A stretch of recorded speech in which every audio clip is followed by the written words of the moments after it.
नमस्कार हमारे भाई, कैसे हैं आप सभी। आप सभी का स्वागत है आपके अपने परिवार रणयोग एसएससी पर।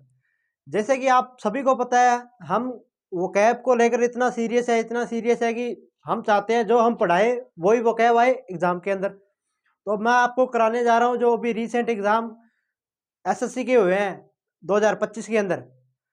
उन एग्जाम के अंदर जो antonym, synonym, idiom, one word phrases और होमोनिम वगैरह आए हैं, वो हम इस क्लास के अंदर कवर करेंगे। इस क्लास के अंदर नहीं, इन सेट के माध्यम से आपके ये 10 से 12 सेट हो गए जिसके अंदर मैं आपको कवर करवाऊंगा 2025 एसएससी एग्जाम के वर्ड्स। तो आज का हमारा पहला वर्ड है ट्रांसहिस्टोरिकल। ट्रांसहिस्टोरिकल। अब आपने एक वर्ड पढ़ा होगा, प्रीवियस ईयर में भी आया है, ट्रांसियन।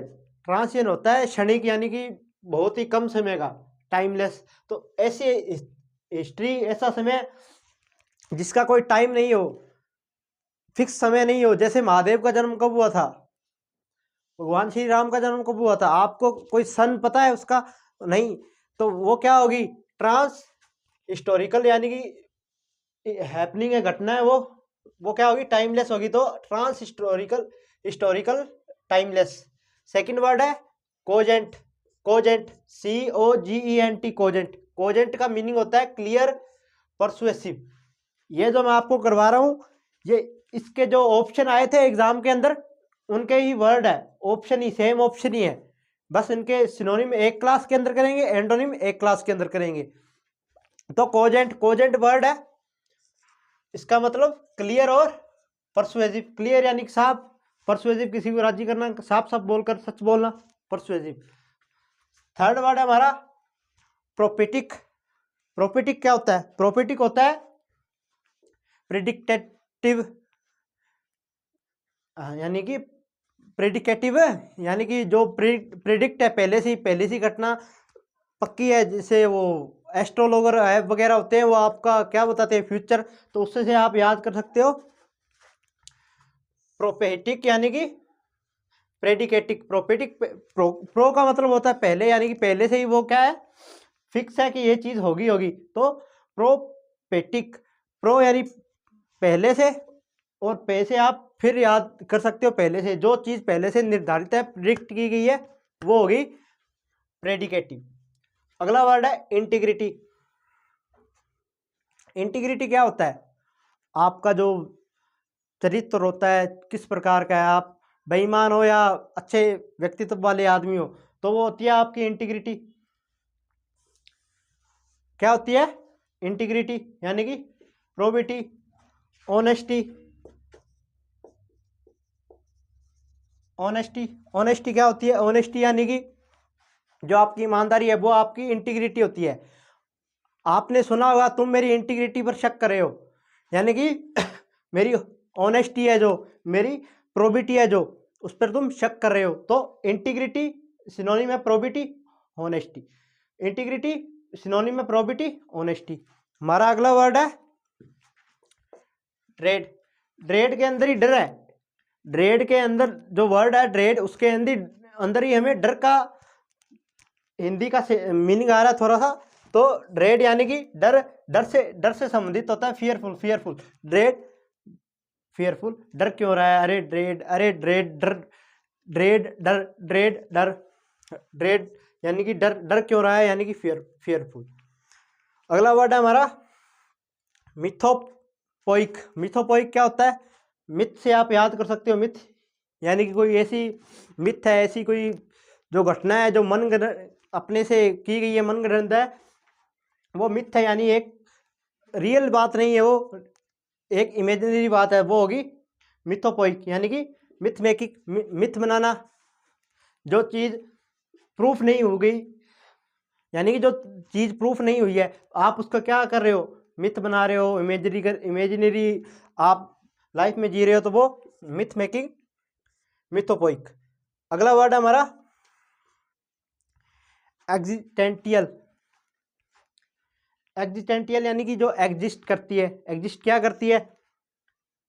इसका जो अध्ययन करते हैं, जो वगैरह यानी अध्ययन वगैरह करती है, कौन सी चीज़ एग्जिस्ट करती है, कौन सी कहाँ से आई है, कौन सी कैसी चीज़ है, वो क्या होगी, यानी उस चीज़ की फिलोसफी के बारे में जान रहे हैं, तो वो हो गया फिलोसफिकल। यानी कि अगर आप कर रहे हो किसी चीज़ की एग्जेंटिकल यानी कि एग्जिस्टेंस की किसी की आप स्टडी कर रहे हो, तो आप उसकी फिलोसफी ढूंढने की राह पर हो, ढूंढने का प्रयास कर रहे हो, तो फिलोसॉफिकल, एग्जिस्टेंटियल, फिलोसॉफिकल, फिलोसोफिकल। हमारा अगला वर्ड है विजडम। विजडम क्या होता है?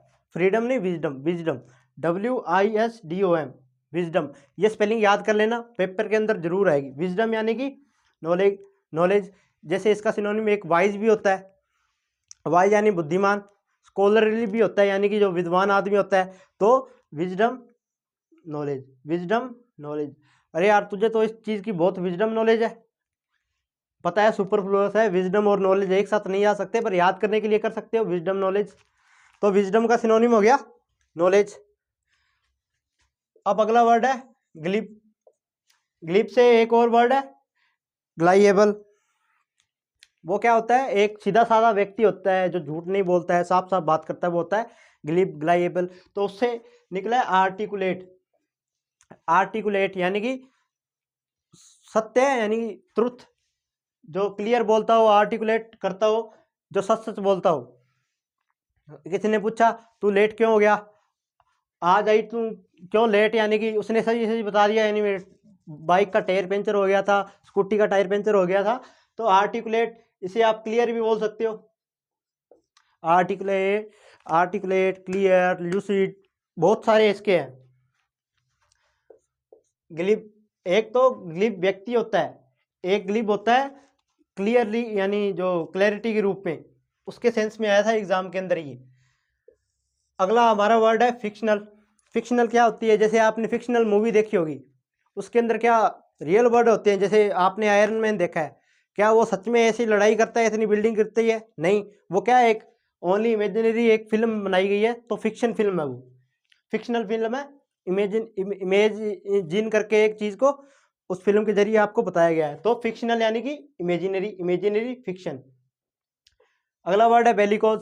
अब आपको मैंने एक वर्ड, रूट वर्ड दिया था बेल, ये किससे संबंधित होता है? ये संबंधित होता है एक ऐसा आदमी, ऐसा व्यक्ति जो हर वक्त हर टाइम क्या करता है, झगड़े करता है दूसरों से बहस करता है।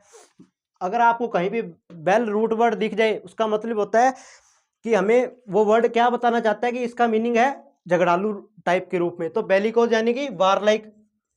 वारलाइक आपको ऑप्शन में इतना आसान ये ऑप्शन दिया गया था कि बच्चों ने देखते इस पर टिक मार दिया।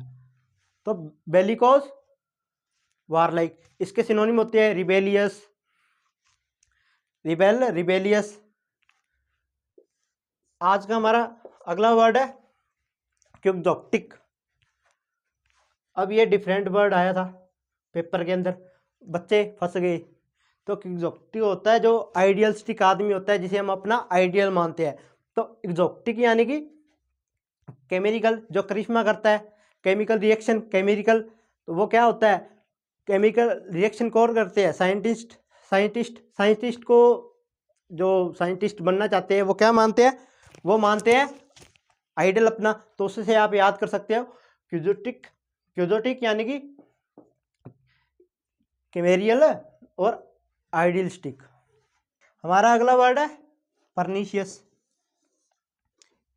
इसका सिनोनिम है मेलिशियस। अब जहाँ पर मेल रूट वर्ड आपको करवाया है, जिसने वो 7 सेट नहीं देखे हैं वोकैबुलरी के, वो जरूर जाकर देखें। उसके अंदर जो PYQ है, उसके साथ साथ जो मोस्ट इंपॉर्टेंट जो वोकैब है, जो एग्जाम के अंदर पूछी जा सकती है, वो करवाई हुई है। तो मेल एक वर्ड करवाया था जिसके 2 रूट वर्ड थे, एक तो मेल उदास, और एक मेल यानी कि जो उसके अंदर हो, पेन के अंदर हो। जो उदास होता है वो दर्द के अंदर ही होता है, उदास यानी दर्द ही हो गया। तो एक मेल यहाँ पर देखो, एक मेल तो हो गया दुख से संबंधित, सैडनेस से, और एक मेल हो गया पेन से। पेन से आप किसी से तंग हो, थके हुए हो, तो उस के अंदर मेल का जो रूट वर्ड है उसका ध्यान रखना है। तो परनीशियस का सिनोनिम है मेलिशियस। मेलिशियस यानी कि बहुत ही आप थके आ रहे हो, उदास हो, दुख में हो, तो मेलिशियस। पेन के अंदर हो, पेनफुल भी बोल सकते हो आप। तो pernicious, malicious, painful, pernicious, malicious, painful. अगला वर्ड है हमारा रिनाउंस। रिनाउंस इसका सिनोनिम होता है रिजेक्ट। अब रिनाउंस को कैसे याद करेंगे? री अनाउंस से याद करेंगे।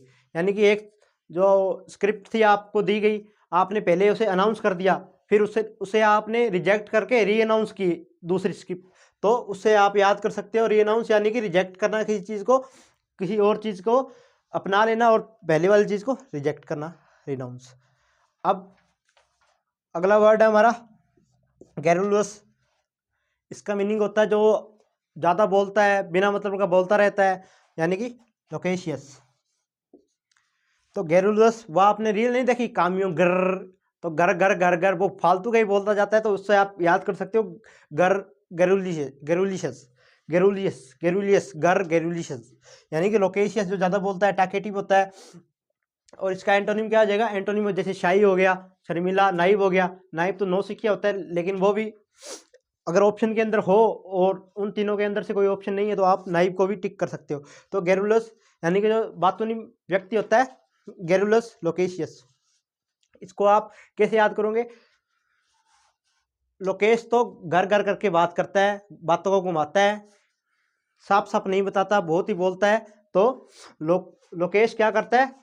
बहुत ही गैरुलस बातें करता है, यानी कि बातें करता जाता है, करते जाता है, उसका कोई मीनिंग नहीं होता, बहुत सारी बातें करता है, टाकेटिव है, गैरुलस है, लोकेशियस है। अगला वर्ड हमारा सेगेशियस। सेगेशियस व्यक्ति कौन होता है? सेगेशियस व्यक्ति वो होता है जो बहुत ही क्या हो, इंटेलिजेंट हो, ब्रिलियंट आदमी, तो जिसका इंसाइट फुल हो। इंसाइट आपने सुना होगा, जो अंदर इंसाइट आपके माइंड के अंदर जो आपने जो निर्धारित किया है, आपके सोचने समझने की क्षमता किस लेवल तक की है, आपका आईक्यू कितना है, तो वो तय करता है इंसाइटफुल कितना है आपका। तो सगेशियस, इंसाइटफुल। अब इसको याद कैसे करेंगे? जो एजियस, एजियस यानी कि अधिक एज वाले व्यक्ति होते हैं, उनका क्या होता है? इंसाइटफुल होता है।